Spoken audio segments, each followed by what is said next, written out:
Балдар биздин келечегибиз.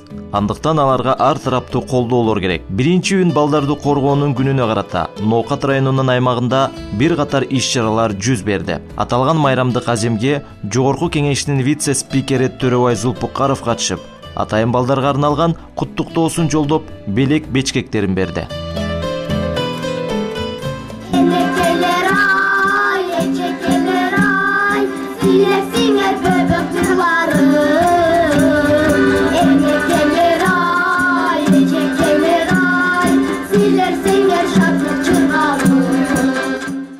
Урматтуу биздин келечегибиз болгон балдарыбыз, урматтуу ата-энелер, 1-июнь бүткүл дүйнөлүк эл аралык балдар күнү менен чын жүрөктөн мен сиздерди куттуктайм. Биздин сүйүктүү балдарыбыздын күлкүсү бул ата-эненин бактысы да. Ошондуктан ата-эненин балага болгон сүйүүсү бул чыныгы, таза, тунук сүйүү. Дайыма биздин балдарыбыздын жүзүнөн күлкү кетпей, элибизде тынчтык болуп, мамлекетибизде өнүгүү болсун. Рахмат. Дагы бир жолу баарыңыздардын байрамыңыздар менен чын жүрөктөн куттуктайм.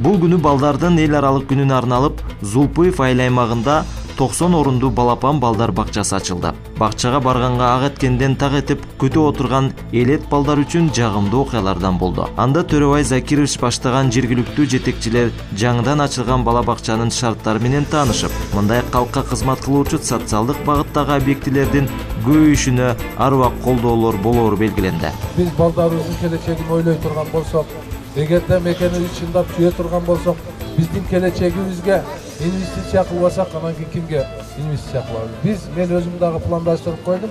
Кудай буйрса келечекте мындан дагы көбүрөөк көңүл бурганга аракет кылабыз.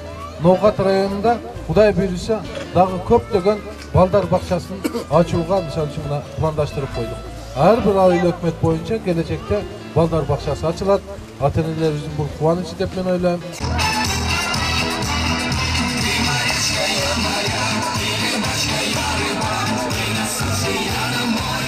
Айылыбыздагы бала бакчанын аздыгына байланыштуу биз өкмөттүн ишинде иштеген ата-энелер аябай кыйналчу элек да. Балдар күнүнө ачылган бала бакчанын ачылышына аябай кубанып жатабыз.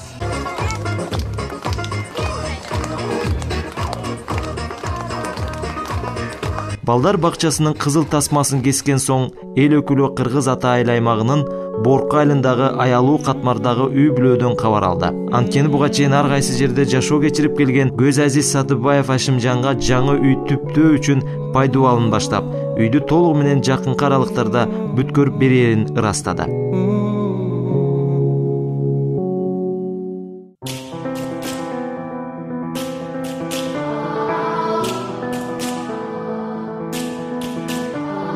Садака нерсени жасаса дейт.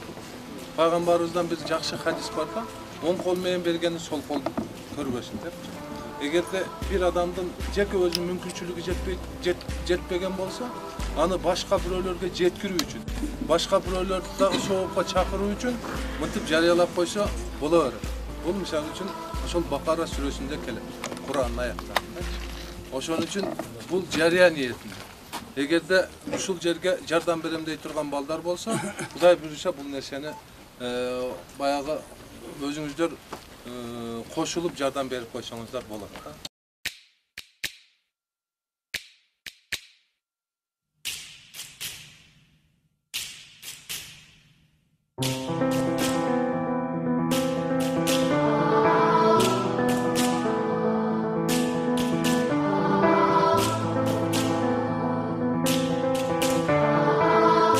Ошол аймактан чыккан чыгаан инсандардан болгон эл уулу Төрөбай Зулпукаровдун мындай демилгелүү иштерине карапайым үй бүлө ыраазычылыктарын билдиришти. Burun hem uşul atabızın üyünde yaşadık. Anan uşul çekti, uşul aile hükümetimiz bizge çek kılıp vergenden beri üy salışma mümkünçülüğümüz bolma жүрдü da. Anan uşul demilgenin başçısı olan şu Төрөбай Зулпукаров, anan keyin uşul beş akabız, tereylekallarımız çoğul, şular başta şu üydü salip verip ötedi. Şularga rahmat, şul tilek maksatlarına jete bersin ama rahatsızlık bildiremiz. Şular ondan kalsam ne eli jurt, tuğan uruk, Mağlaköy degen barken şularga da rahmat, şular jardam berip başta bütürüp beremiz de şurada.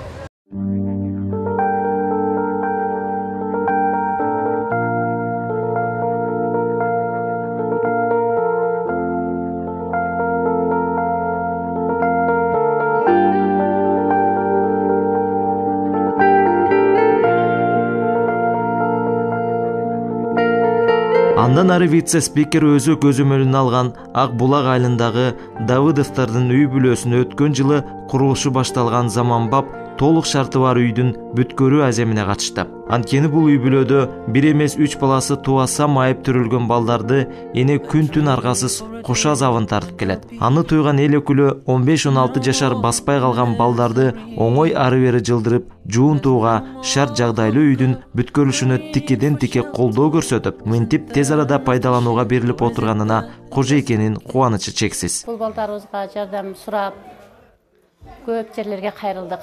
Мына өзүбүздүн акимчилигибизге, айыл өкмөтүнө, Ош шаардык мэриясына, жогорку кеңешке чейин кайрылдык. Жакшы жыйынтыктар чыкпай атты да.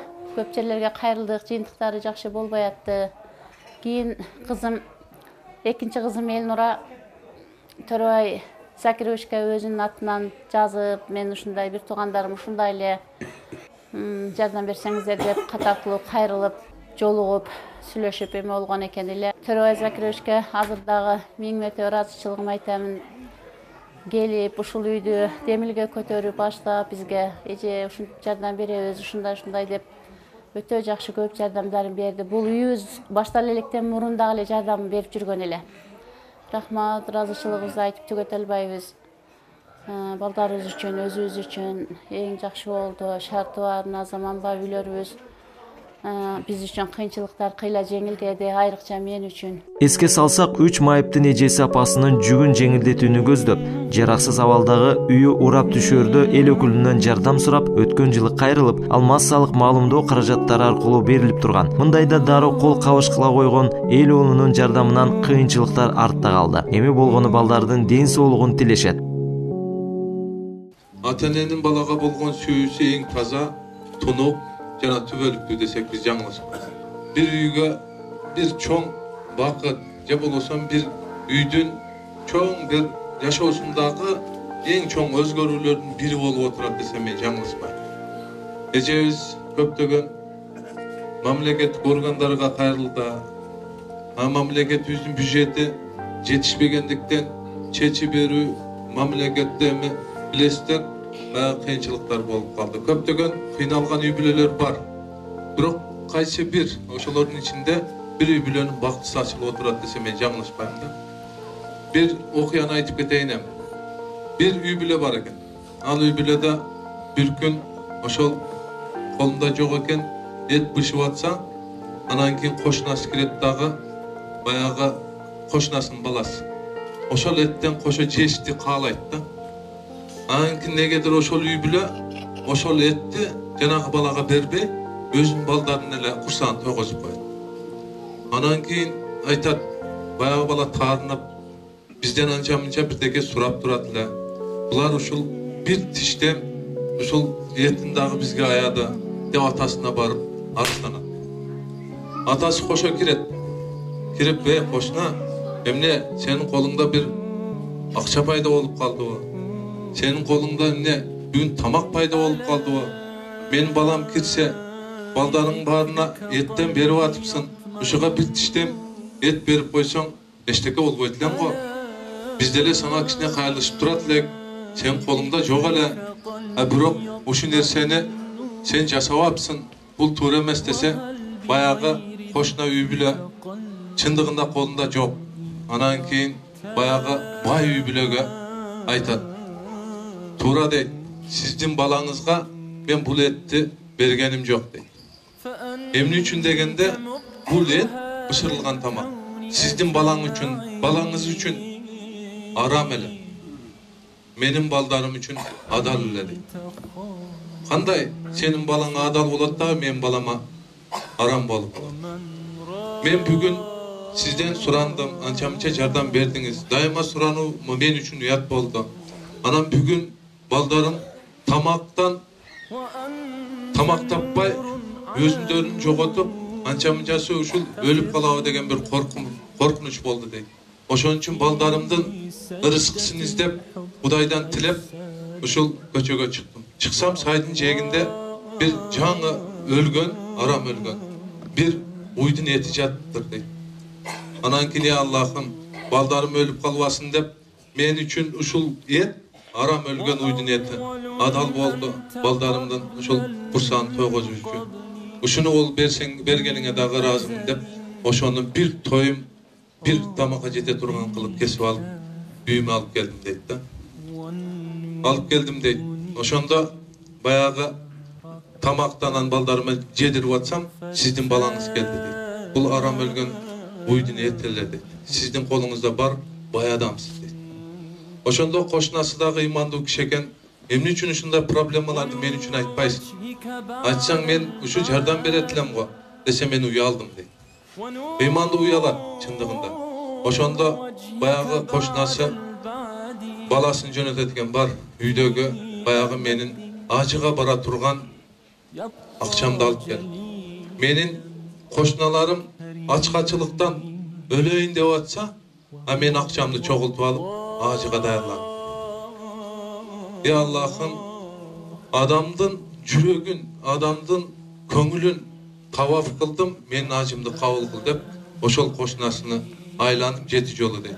Анан ажыга бара турган акчасын колуна карматты дейт. Анан ажыга барып келгендердин баары ал кишини көрөт. Ошол жерде Кабада жүргөнүн көрөт, Сафа Марвада жүргөнүн көрөт. Анан кийин ошол Арафатта дуа кылып атканын көрөт. Ya ажым, siz барып келип калдыңыз би деп аны кайлашып атат. Жок, мен барганым жок. Биз сизди Арафатта дуа кылып атканыңызды көрдүк эле депчи. Ошон үчүн адамдын көңүлү бардык нерселерден бийик. Пайгамбарыбыз өзү Мадина шаарына кетип атканда айтат. Каба дейт, сен кандай нурлуусуң? Каба, сен кандай ыйыксың? Каба, сен мага ушунчалык жакынсың. Бирок bir адамдын көңүлү сенден улугураак деп айтканда. Ошон үчүн биз бүгүн bir эжебиздин ушул өзүңүздөр көрүп атасыздар, кыздары менен балдарыны ушул көңүлүнө көтөрүп атабыз. Улуу иш кылып атабыз. Мындайча айтканда, мындай сооп иш барыңыздардын өмүрүңүздөрдө bir гана жолу болушу мүмкүн да. Бирок ошого биз сиздер менен себепчи болуп атабыз. Ошон үчүн биз үчүн, кээ-бирлери үчүн кичине эле тыйын болуп калышы мүмкүн. Кээ-бир чоң бизнесмендер үчүн чөнтөгүнө bir таасир бербей турган bir баягы акча каражаты болуп калышы мүмкүн да. А бирок бүгүнкү эжебиздин мына көңүлүн көтөргөнүбүз бул ажылык менен барабар нерсе экен. Жогоруда айтылган баяндар айтып турат да.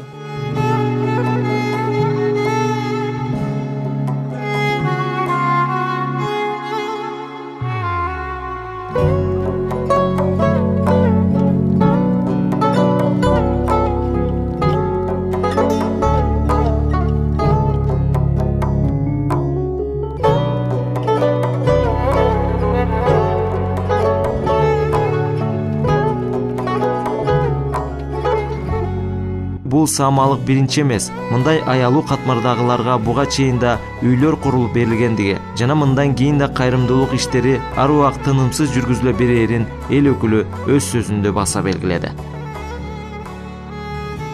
Кудай билсе мындай иштер дагы боло берет. Бул өз негизи артында саясат жок.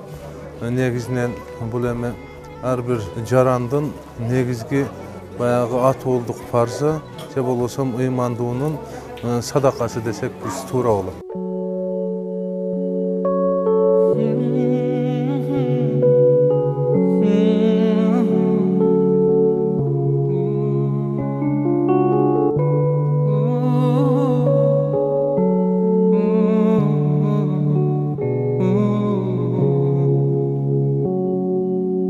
Mekendi sүйүү бул ыймандан деп атпайбыз. Чыныгы мекенчил киши өзүнүн жашаган иши менен мекенине болгон сүйүүсүн билдириш керек да. Мен ойлойм, ушул бүгүнкү күнгө жардам берген ар бир биздин жигиттерибиз бул мекенчил чыныгы Кыргызстандын патриоттору деп мен эсептейм.